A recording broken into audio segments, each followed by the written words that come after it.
was conceptualized with a clear military aim to punish the perpetrators and planners of terror and to destroy their terror infrastructure. What I do not state here, of course, is the often stated determination of India and its intolerance to terror. It set into motion a very diligent and microscopic scarring of the terror landscape across the borders and the identification of terror camps and training sites. The locations that emerged were numerous, but as we deliberated more, we realized that some of these terror hubs were now bereft of any presence and had preemptively been vacated, fearing retribution from us. There was also a term of reference and our own binding, self-imposed restriction to target only terrorists and thus prevent collateral damage. There were 9 camps that you are now all familiar with, which were confirmed by our various intelligence agencies to be inhabited. Some of these were in POJK, while there were others that were located in the Punjab province in Pakistan. Nefarious places such as Muridke, the hub center of the Lashkar-e-Taiba, has over the years bred infamous characters such as Ajmal Kasab and the likes of David Headley. What followed was a careful scrutiny of each of these sinister locations, their layout, configuration, even the type of construction in each structure, and the terrain obtained around these. This was with an obvious intent to deduce and identify the exact vector that was required for their neutralization, as also the eyes in the sky that we would send up to ensure that we brought back evidence that we had indeed targeted what we set out to. The precise images of these engagements on that fateful and historical night have already been showcased during the first press statement on the 7th of May that was helmed by our Foreign Secretary. I have no doubt in my mind that we achieved total surprise, and those strikes across those 9 terror hubs left more than 100 terrorists killed, including high-value targets such as Yusuf Azhar, Abdul Malik Rauf, and Mudassir Ahmed that were involved in the hijack of IC-814 and the Pulwama blast. The line of control was also violated soon after by Pakistan, and the erratic and rattled response of our enemy was apparent from the number of civilians, inhabited villages, and religious sites such as Gurudwaras that were unfortunately hit by them, leading to a sad loss of lives. The Indian Air Force played a major part in these strikes by engaging some of these camps, and the Indian Navy provided wherewithal in terms of precision munitions. The Indian Air Force obviously had their assets up in the sky, and I will here request Air Marshal Bharti, the Director General of Air Operations, to detail for you the methodology that the men in blue adopted to successfully manifest this mission. Thank you, Rajiv. A very good evening, ladies and gentlemen. It indeed is a difficult time that we have to come here like this and brief you. We could have done without this, but we had no choice. As the DGMO has detailed, the event was precipitated by the dastardly act at Pahalgam. The sequence of events have already been detailed. We carefully selected the targets, and out of the 9 selected targets, the target systems that were given to the Indian Air Force were the notorious training camps at Bhavalpur and Muridke, these being further from the international boundary. Through critical target system analysis, we analyzed what was to be done to annihilate these targets and plan to engage these targets with precision air-to-surface guided munitions so as to avoid collateral damage. The modalities of planning process, I will not go through at this instant. However, what I would like to show you is the results that we achieved through our targeted airstrikes. Could I have the second slide, please?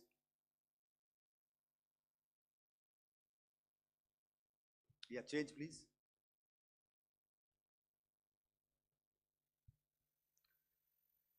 Okay. This is what the terror infra at Muridke looks like. If you see, north is as indicated, and to the right is east, where the international boundary lies. Could we have the next slide, please?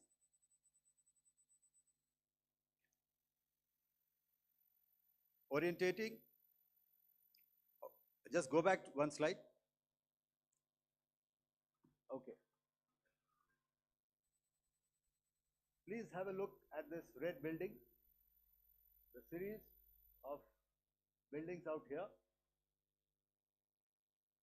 and this empty ground. You see, this is the first weapon that is impacting. This is the impact point number 1 on Muridke training camp with our precision guided weapon on early morning 7. Next, please. Keep your eyes glued for the second weapon coming in and the second impact on the selected target point. Next slide, please.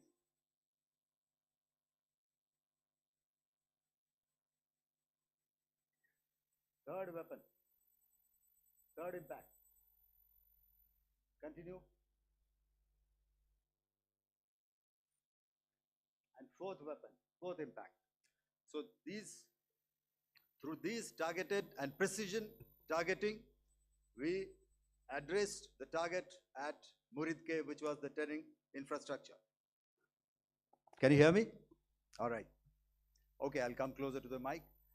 Now we go to the next target, which is the Bhavalpur training camp.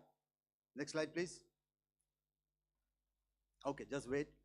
So the effect, if you see, the impact point, if I can point out, this is the impact point. The ammunition has gone through the roof and it has created a blast inside, the photographs of which you would have, all of you would have seen. And the red building, after that, there was this double-story building. It has been completely decimated by our precision targeting. Next, please. The target system, which was in the north, a series of buildings. I'll show you how it looked. Next. Completely destroyed by our precision targeting. Next. Now coming to Bhavalpur, this is the target complex that we are dealing with, a fairly large target complex. So we had to carefully choose the points that we needed to address, which were high value and which would meet our stated objectives of eliminating the terrorists. I would like to draw your attention to this red canopy, and in relation to that, I would cover the targets. One target system is a series of buildings here, other one here, and other one out here. Next slide, please. This is how it looked before, and this is how the building looked after the impact of the weapon, and orientation in relation to this red canopy you can see here. Next, please. Before, next, and after. The roofs have completely collapsed. Next. This is the target system. Next. Precision targeting, and we have achieved our objectives here. Next. All right, so that was what we did on the 7th. Our objective was to address these two enemy, these two terrorist camps, and that we did with precision. And thereafter, we maintained a robust air defense posture, because remember, our objective was to target the terrorists and terrorist infrastructure, not any other infrastructure, not the Pakistani military, not the Pakistani any other infrastructure. So that is what we have maintained on the 7th of May. However, what we saw in the evening of 7th of May, we were saturated with a raid of Pakistani unmanned aerial vehicles and small drones. And these came in waves in our civilian areas, over our military installations, and all of them were successfully intercepted. Few of them did manage to land. However, there was not much damage that they did. And we have our robust counter-US hard kill and soft kill systems which did the job. However, the difference here was that we had targeted the terrorists. The adversary now has targeted our civilians and the military infrastructure. So it had to be responded to.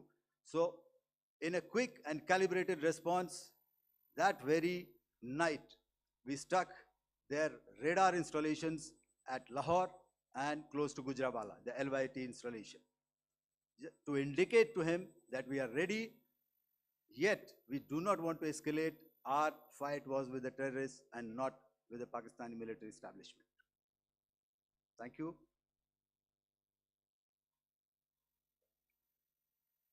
Thank you, Air Marshal Bharti. So, ladies and gentlemen, he's outlined operations not only on the night of 6th and 7th of May, when Operation Sindoor commenced, but also on the subsequent night.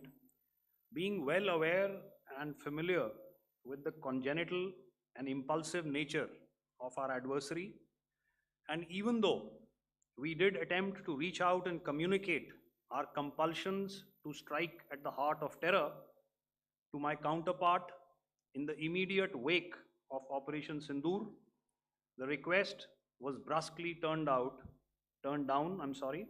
with an intimation that a severe response was inevitable and in the offing.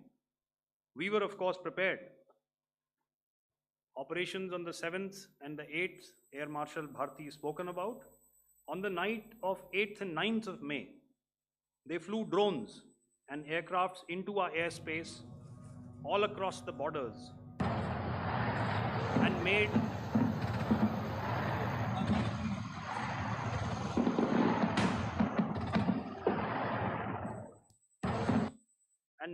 largely unsuccessful attempts to target numerous military infrastructure.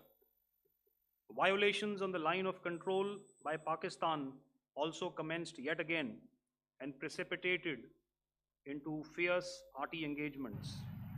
The air operations on the night of 8th and 9th of May, I'll yet again request the DG Air Operations to cover.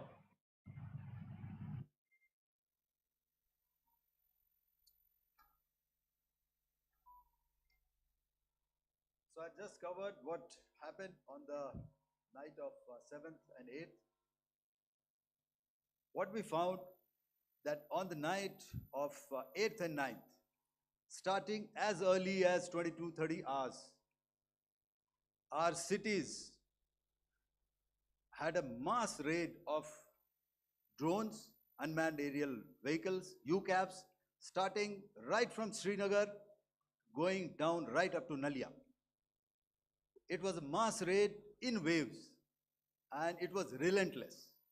However, we were prepared and our air defense preparedness ensured that there is no damage on ground or to any of the intended targets that the enemy might have planned for.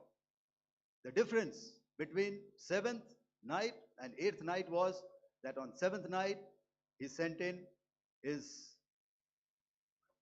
Yiha class of UAVs. However, these UAVs can go some distance, they are armed. However, on the 8th, less numbers of armed UCAVs were there or UAVs were there, and more numbers of quadcopters, maybe for surveillance or just for harassment of civilians. This continued till midnight. Our air defense preparedness ensured that there was no damage on the ground, either to the military installations or to the civilians. However, the enemy had yet again shown that he wanted to up the ante and he wanted a fight, and we were up to the task. In a measured and calibrated response, we once again targeted his military installations, which included his SAM sites at Malirkant. This also included his surveillance radar sites at Lahore and close to Gujranwala.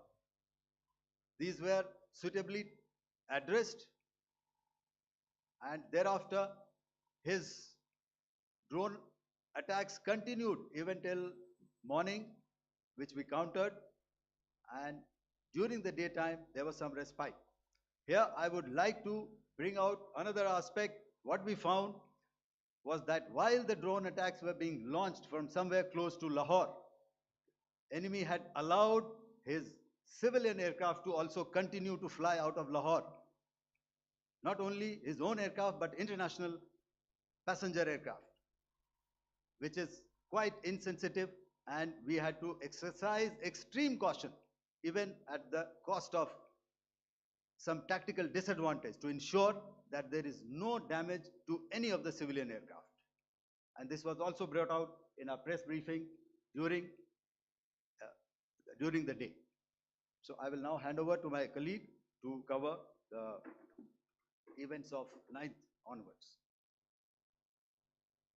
On land, we also undertook certain measures such as deployment of air defense and electronic warfare assets to establish an integrated grid with the Indian Air Force, and I have seen and heard some of you wax eloquent about the benefits of such an architecture when it comes to negating and combating air intrusions.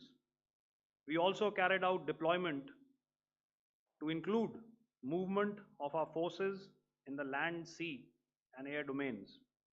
The night of the 9th and the 10th of May saw similar intrusions by drones and aircrafts, and this time there was a concerted effort to target airfields and some very, very important logistic installations, albeit yet again unsuccessful and denied gallantly and efficiently, I must say, by the integrated Indian Air Force and Indian Army Air Defense.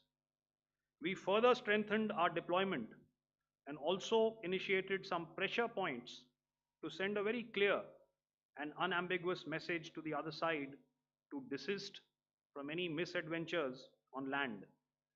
Some of the airfields and dumps saw repeated attacks in waves from the air. All were thwarted. The Pakistan Army has reported to have lost approximately 35 to 40 personnel in artillery and small arms firing on the line of control between the 7th and the 10th of May. What the other side had probably also not reckoned with was the speedy and precise turnaround and hit back by the Indian Air Force. And I will yet again ask Air Marshal Bharti to speak about these significant and game-changing strikes. I will thereafter request Vice Admiral Pramod, my colleague and Director General of Naval Operations, to tell us about some very telling naval maneuvers in the Arabian Sea that exerted pressure on the night of 9th and 10th of May. Over to you, sir. Commencing about 2000 hours, that is 8 p.m. local time, on 8th of May, several Pakistani unmanned aerial systems, drones, combat vehicles attacked multiple IF bases. These included Jammu, Udhampur, Pathankot, Amritsar, Bhatinda, Nal, Dalhousie, Thois, Jaisalmer, Uttarlai, Falodi, Nalia. These were almost simultaneous and they came in waves. All our AD guns and other systems were waiting for them. All these waves were neutralized by our trained crew using the air defense systems that they have, and also some of them were utilized using our legacy systems like Pechoras and IF Summer, which we have recently acquired. And some were neutralized by the Garud snipers. There was no damage on ground from these incursions and these mass raids, if I could call them, from the Pakistani side. However, following these relentless attacks on our air bases, on our forward positions, and on our civilian targets, this was time to convey some message to our adversaries. And therefore, a decision was taken to strike where it would hurt. And towards that, in a swift, coordinated, calibrated attack, we struck his air bases, command centers, military infrastructure, air defense systems across the entire Western Front. The bases we struck include Chaklala, Rafiki, and mind you, Chaklala is Islamabad. Rahim Yar Khan, Sakar, sending a clear message that aggression will not be tolerated. This was followed by strikes at Sargoda, Bholari, Jacobabad. We also struck the C2 centers at Murid, the UAE complex at Murid, Rafiki, radar at Chunia, which I will show you, Rahim Yar Khan airfield, and the unmanned combat aerial vehicle hangar at Sakar. I would like to reiterate here that we have the capability to target every system at these bases and more. However, it was only a measured response to instill good wisdom to our adversary to refrain from further escalation. IF response was directed only at military installations, avoiding civilian and collateral damage. I would now like to show you some of the effects that have been achieved as a result of our air operation.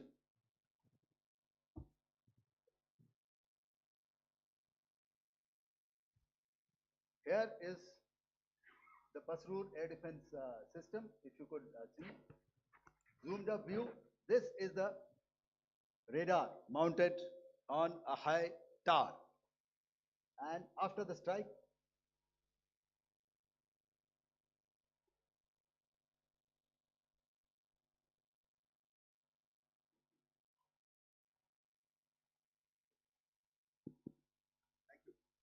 can you hear me? Yeah, thank you. And after the strike, this is what has happened. This radar has been taken out, completely burnt. Next slide, please. The Chunia air defense radar, which was taken out on 7th and 8th. This is the radar site. A blown up photograph, once again, on a tower. Not very clear, but what you see very clearly is the after effect after we have stuck. The radar head has been completely decapitated. Next slide, please. Arifwala air defense radar. In this complex, you see how it looked before, blown up image, and after, really blown up. Next. Now coming to Sargodha airfield. Remember, this is one of their important airfields wherein they have a lot of assets, F-16s, other assets which they keep getting, training institutes. And we have stuck this airfield. It is not, if you zoom in here, then one impact point here on the runway and second impact point of our weapon, precision weapon on the runway. And if you see this blown up, repairing going on. Same here. Next. Rahimyar Khan. This is the area we have stuck. A deep strike out here and one complex here. So this is how it looked before, and same, you see a big crater, another crater here, and this complex after strike neutralized. Next. Chaklala airfield, Noor Khan, once again a major air base, a lot of their logistic assets out here. This was the chosen complex that we intended to strike and convey a message. Next slide, please. This is how it looked before, and this is how it looked after our strike.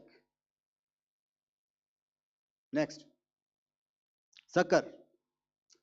We chose the radar site at Sakar. This is the radar site, and after it was struck, this is the aftermath, completely burnt out. Next, please. Aircraft shelter. This is how it looked before the strike, and this is how it looked after the strike. The roof of the buildings completely caved in and burnt. Next. Bolari airfield, aircraft hangar. This is how it looked before, and this is how it looked after the precision strike. Next. Jacobabad, aircraft hangar, and this is how it looked after. Next. So what I'm trying to convey here, ladies and gentlemen, is to start with, our fight was neither with the Pakistani military nor with anybody else who's there on the other side. Our fight was with the terrorists.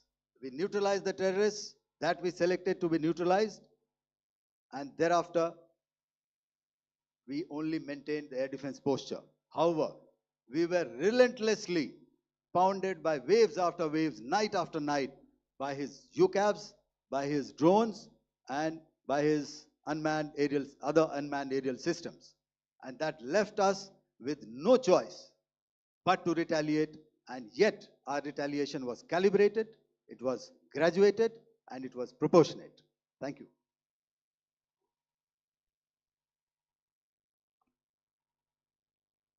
Good evening, ladies and gentlemen. In the aftermath of the cowardly attacks on innocent tourists at Pahalgam in Jammu and Kashmir by Pakistani-sponsored terrorists on 22nd April, the Indian Navy's Carrier Battle Group, surface forces, submarines, and aviation assets were immediately deployed at sea with full combat readiness in concert with the Joint Operation Plan of the Indian Defence Forces. You may be aware that we tested and refined tactics and procedures at sea during multiple weapon firings in the Arabian Sea within 96 hours of the terrorist attack. The aim was to revalidate our crew, armament, equipment, and platform readiness to deliver various ordnance on selected time of our choosing. The forward deployment of the Indian Navy compelled Pakistani naval and air units to be in a defensive posture, mostly inside harbors or very close to the coast